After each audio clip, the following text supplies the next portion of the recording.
If you or a loved one are struggling with type 2 diabetes, you should visit the link in the description below. This clinically proven, drug-free program lowers blood sugar to a normal level and can completely reverse type 2 diabetes within just a few weeks. Here's today's video. The question, is walking really helpful for diabetes? Answer by Douglas McCaleb. Walking for fitness with diabetes. For people with type 2 diabetes, exercise is nearly as important as diet in controlling the disease. And there are few forms of exercise as easy and convenient as walking. Walking for fitness requires no special equipment other than a good pair of shoes and perhaps some reflective clothing if you plan to walk at night. You don't need an expensive gym membership or a pricey treadmill. All you need is a street, sidewalk, shopping mall, or even the hallways of your own home. In return, you'll gain greater control over your type 2 diabetes. Before you start, to get the go-ahead from your doctor, people whose type 2 diabetes is not under control should generally not pursue exercise until blood sugars are better controlled and no longer erratic. Your doctor can tell you if you're in shape to start exercising and can recommend what types of exercise would be appropriate for your physical condition as well as how to get started with a walking regimen. Diabetes and exercise benefits. A diabetes exercise plan should involve a combination of aerobic exercise like walking and strength training. The benefits of walking, and exercise in general, include lowering blood glucose levels, improving the body's ability to use insulin, reducing risk of heart disease or stroke, raising good cholesterol levels while lowering bad cholesterol levels, lowering stress levels, strengthening muscles and bones. Also keep in mind that there's walking and then there's walking really picking up the speed. By walking at a brisk pace, you can raise your heart rate, which gives your heart and lungs a better workout. Brisk walking also burns more calories. Studies show that people who want to receive health benefits from aerobic exercise should work out for 30 minutes a day at least 5 days of the week. However, you don't have to work out in 30-minute blocks. For example, 3 10-minute walks will do the job on a given day. Diabetes and exercise. Beginning a walking program. You have 2 ways to begin walking for fitness with type 2 diabetes. The first is simple: find ways to take more steps throughout your day. Use a pedometer to count the number of steps you take each day, and try to add 2,000 extra steps a day to that. After a couple of weeks, see if you feel ready to add an additional 500 steps to your goal. Continue adding steps until you reach your final step goal. Ideas to reach that goal.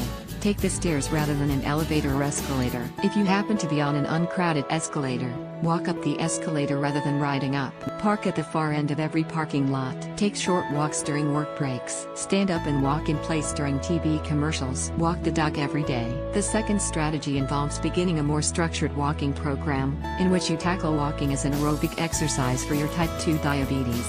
This involves more effort, but can have greater health benefits for diabetes and exercise. To start a walking program, buy good shoes. Diabetes complications can lead to a loss of sensation in the extremities. This makes getting good shoes a critical part of a walking program. You need shoes with a firm heel, solid arch support, and thick flexible soles to cushion your feet and absorb shock. They should fit the shape of your feet and limit the motion of the joints. Don't depend on the size listed on the box. Always try on shoes in the store and see how they fit. Ask your healthcare provider whether you qualify for special shoes designed to protect diabetic feet, which may be covered by health insurance. Warm up and cool down.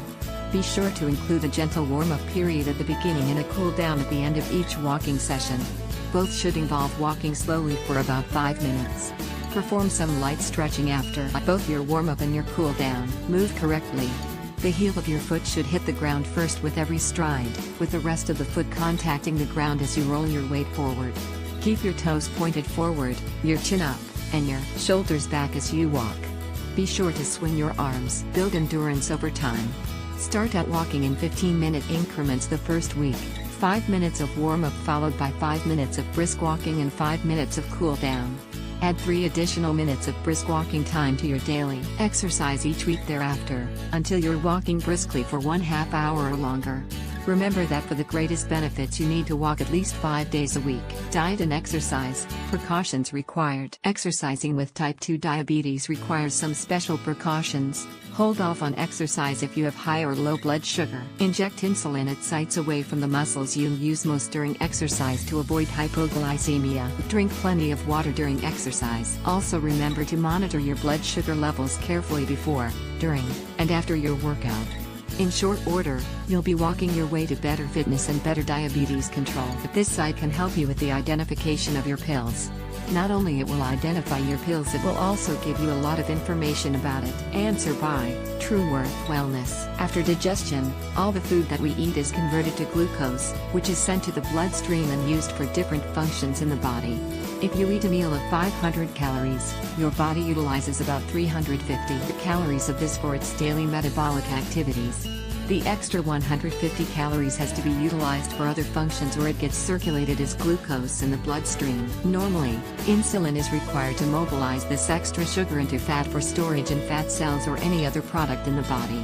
However, in a diabetic, this function is altered, and hence, the removal of glucose from the bloodstream does not take place normally.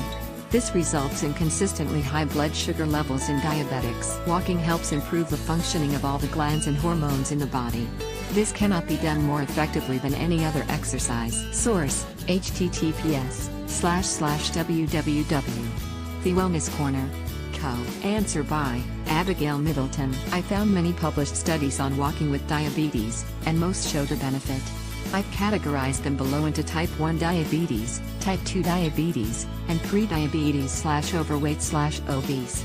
The list below is not exhaustive by any stretch, but I hope it gives a broad sense of some of the scientific research supporting the benefits of walking. Type 2 diabetes. A 2012 study of 201 people with type 2 diabetes found that every additional 2,600 steps of walking each day was associated with a 0.2% lower A1C. For reference, 2,600 steps is a little over a mile, about 20 minutes walking at a normal pace. In an interesting 2005 study of 179 patients with type 2 diabetes, medication costs, insulin usage, and physical activity were tracked over a 2-year period. Over that time, taking a 3-mile daily walk, about an hour per day, was estimated to reduce drug costs by $550 and other medical costs by $700.